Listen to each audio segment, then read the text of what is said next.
Apple Music, Pandora, and Google are being targeted in a series of major patent infringement lawsuits relating to music streaming functionality.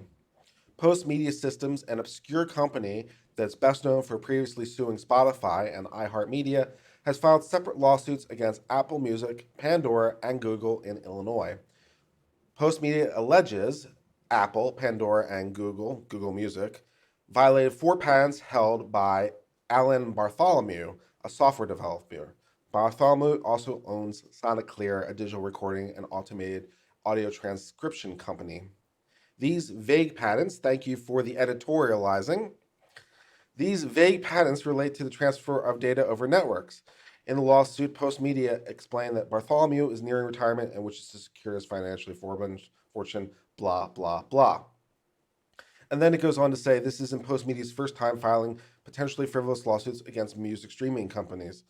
Again, a little bit of editorializing on the part of digital music. Are they frivolous or not? Well, we're going to read it. And this is my bread and butter, software patents. And I've handled cases that are similar to this. So let's see what a professional in the field has to say.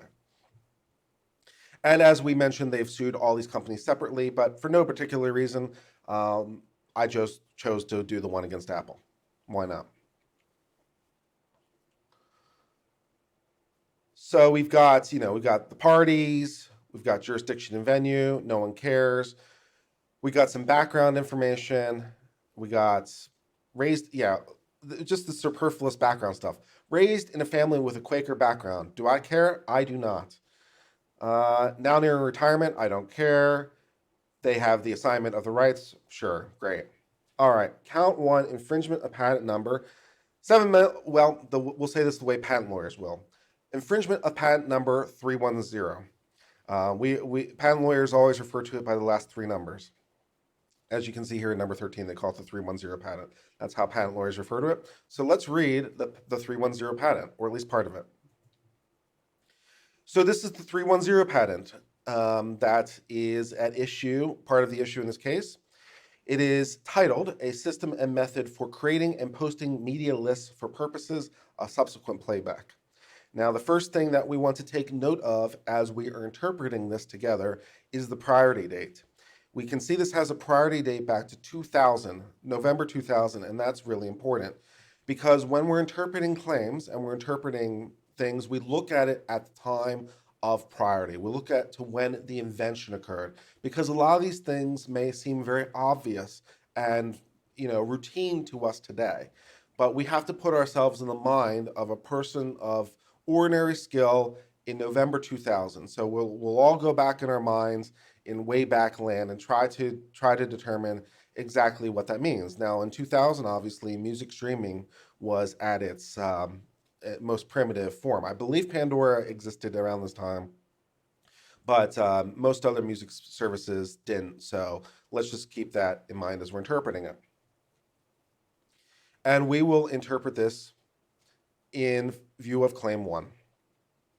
We always interpret the claims. So let's see what the claims say.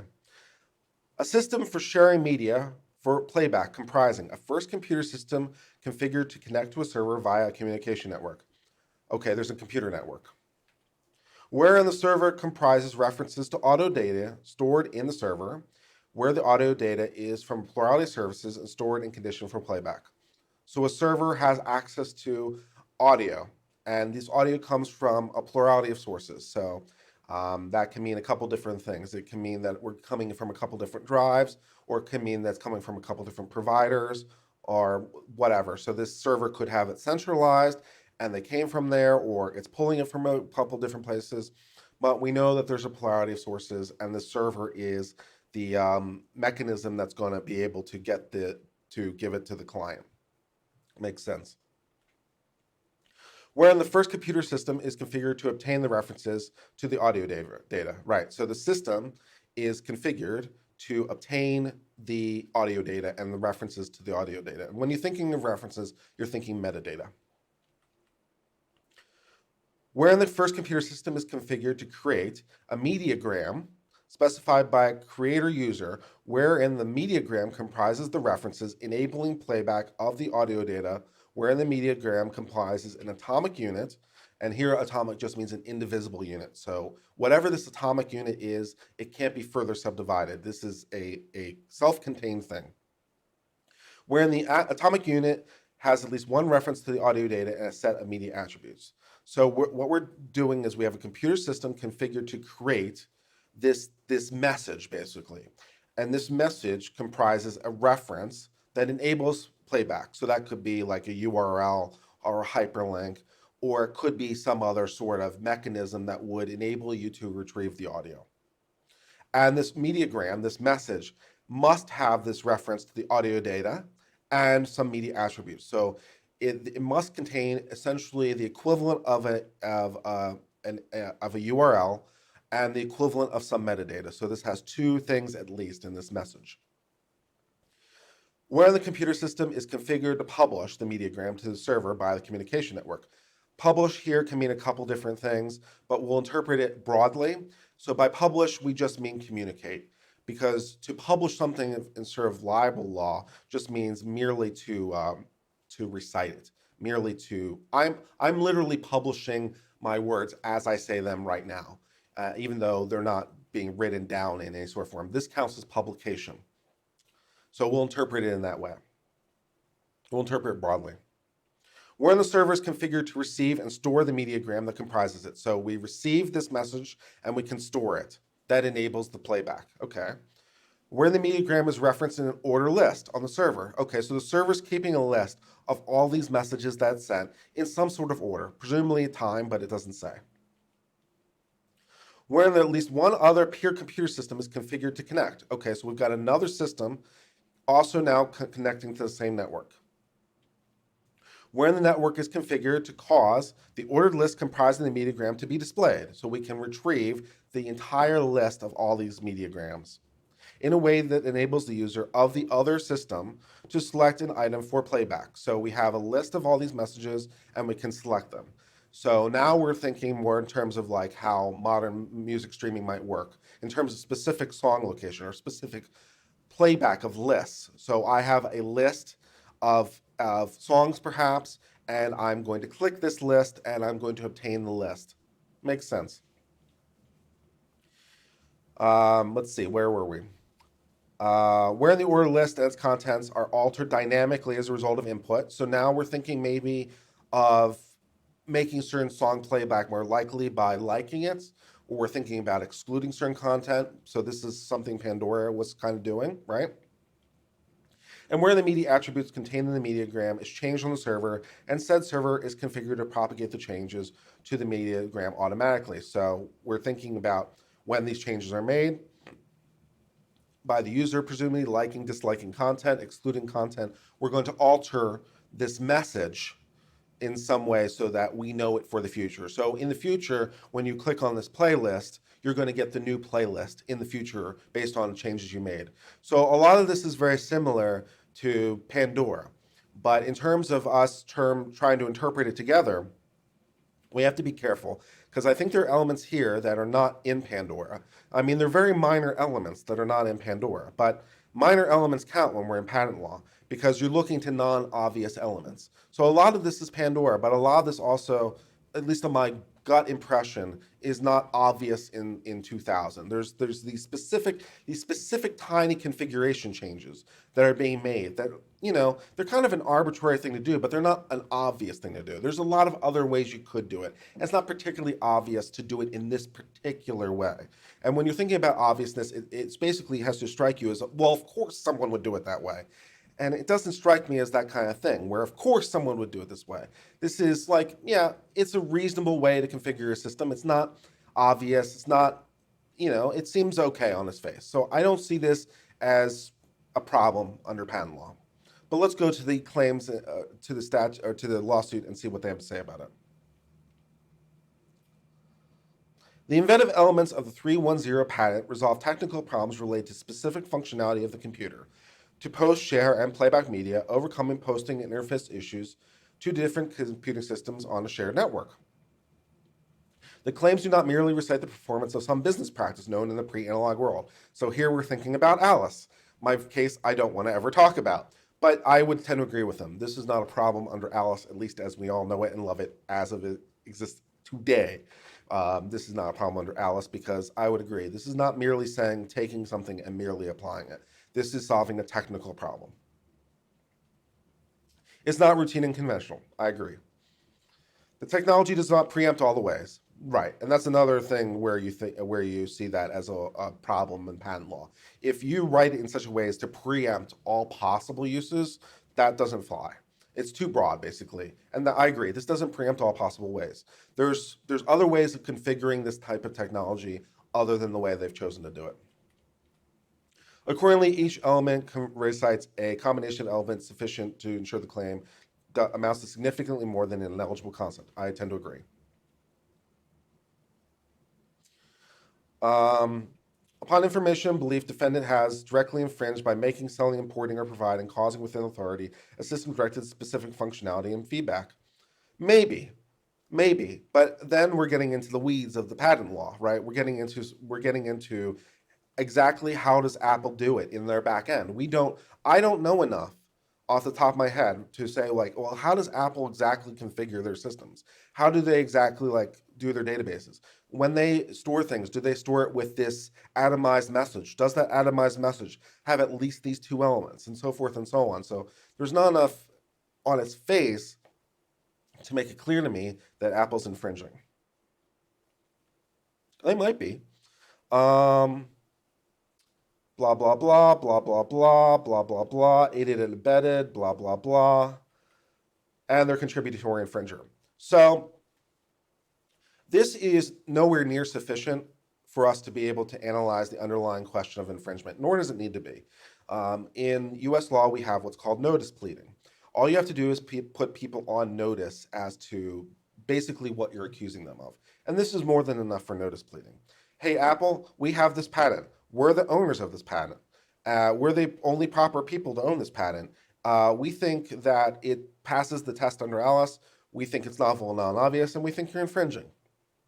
More than enough.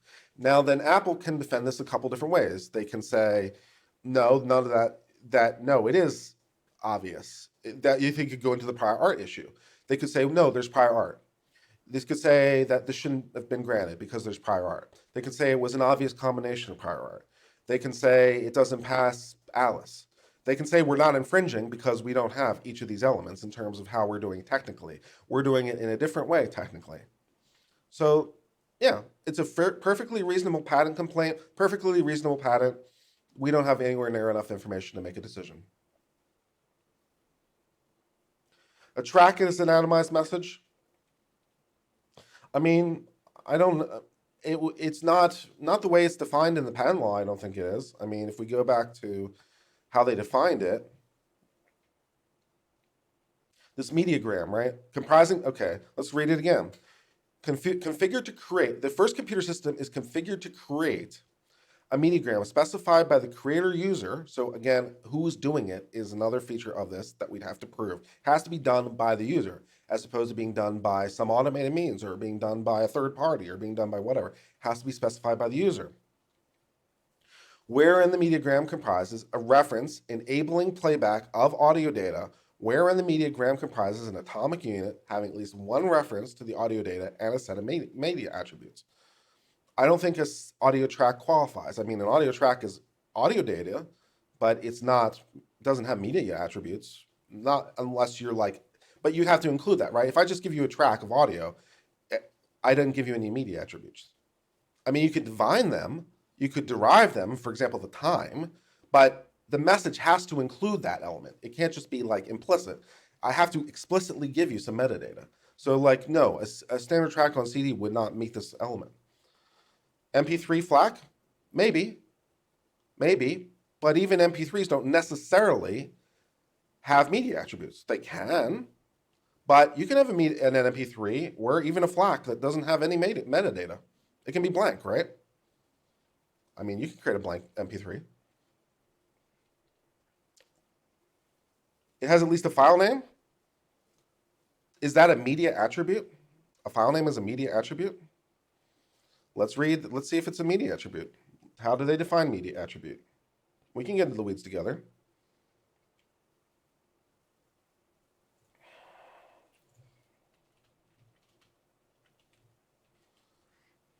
Let's see.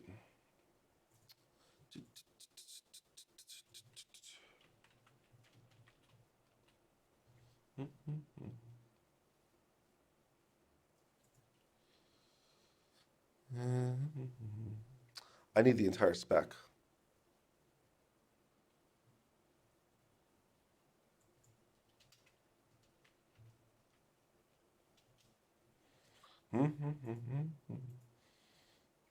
All right, let's see.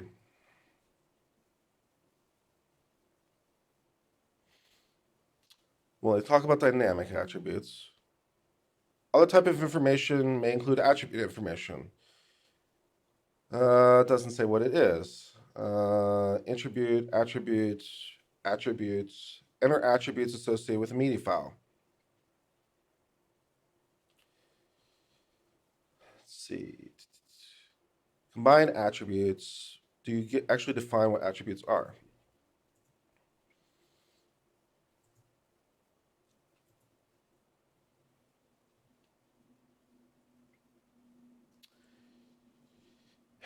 Contain a list of attributes that characterize the character that characterize it. Yeah, I don't think a file name can serve as a characterization. It doesn't tell you anything about the nature of the audio. It's not a characterization. Um,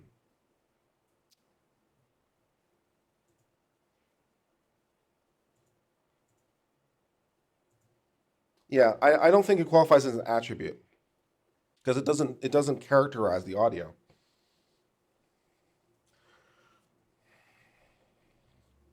So I don't think it qualifies as an attribute the way they're describing it.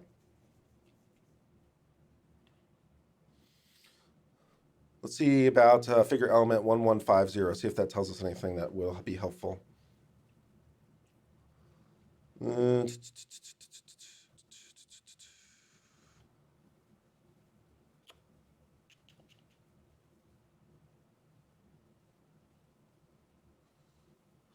This is what I do for my day job, by the way. So you get to see what I do for work, which is one of the reasons I don't talk patent cases a lot because this is what I do for my job. Let's see.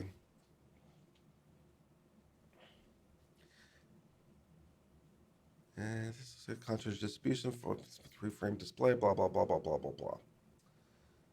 Yeah, it wasn't particularly helpful. Let's move on to other things. But I think you're just overreading it. Artist song is how ripped MP3s come. Yeah, artist song doesn't characterize the audio though in this way. It doesn't tell you anything about the nature of the audio. I mean, is that an attribute of the audio?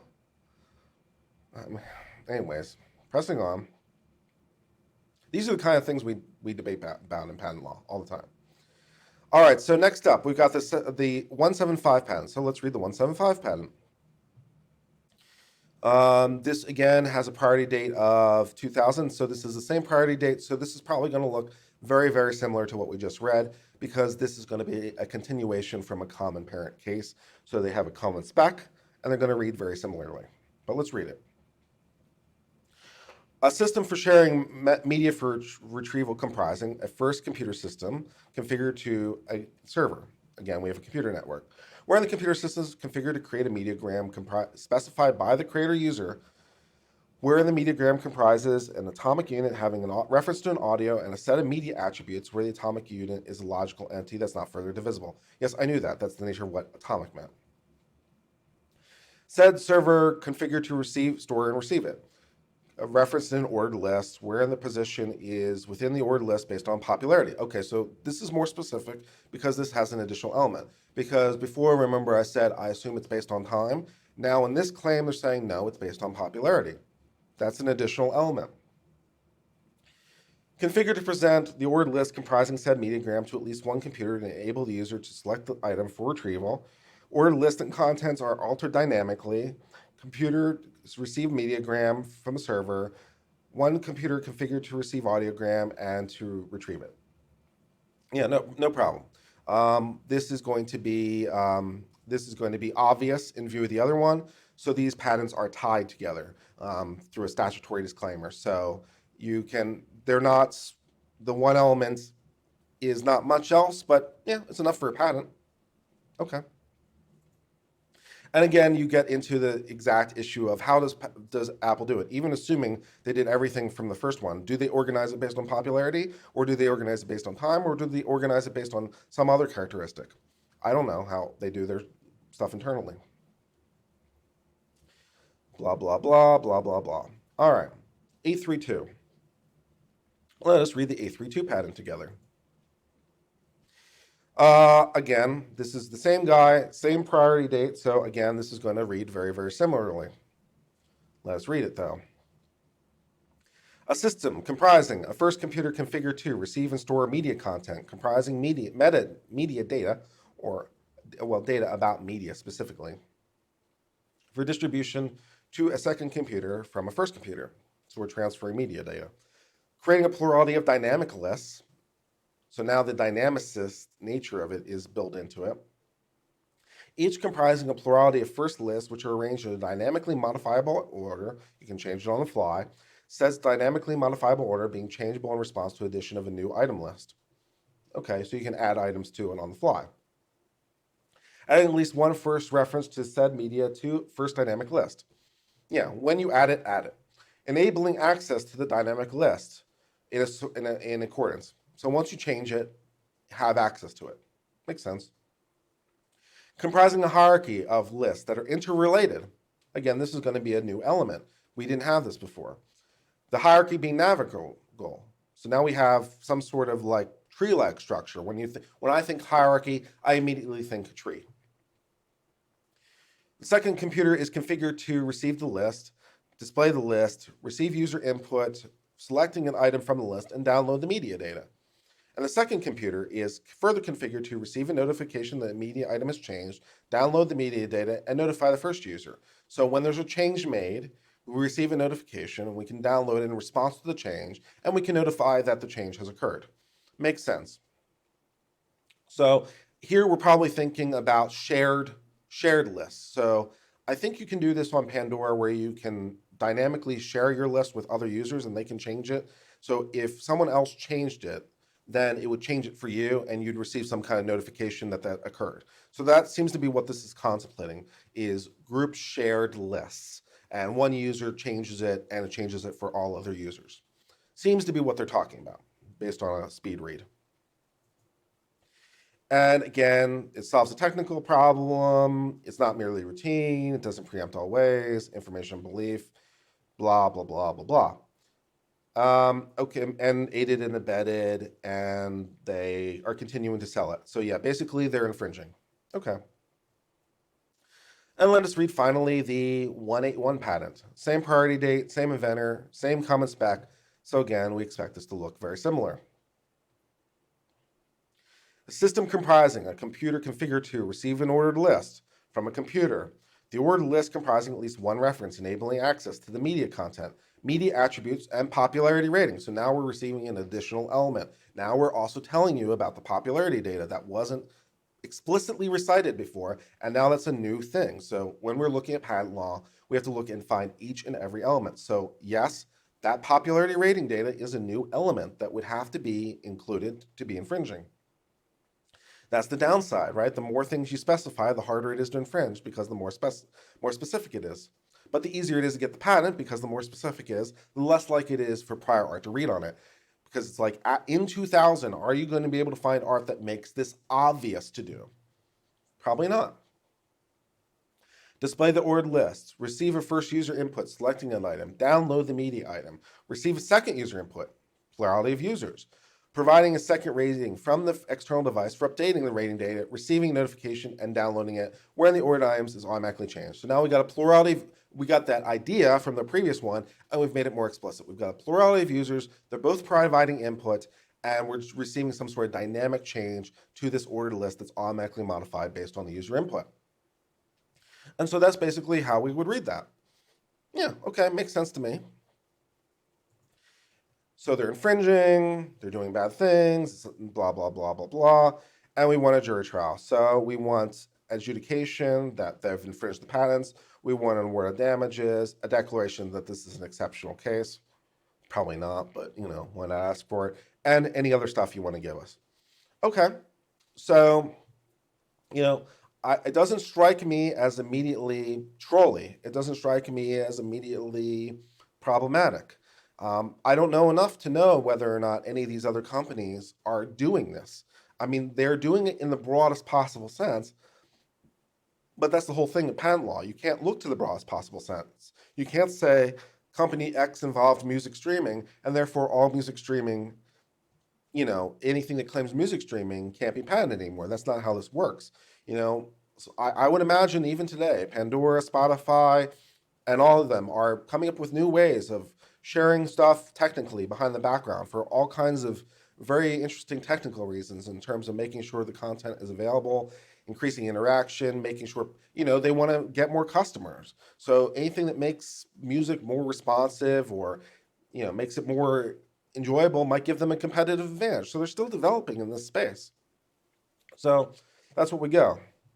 Um, yeah.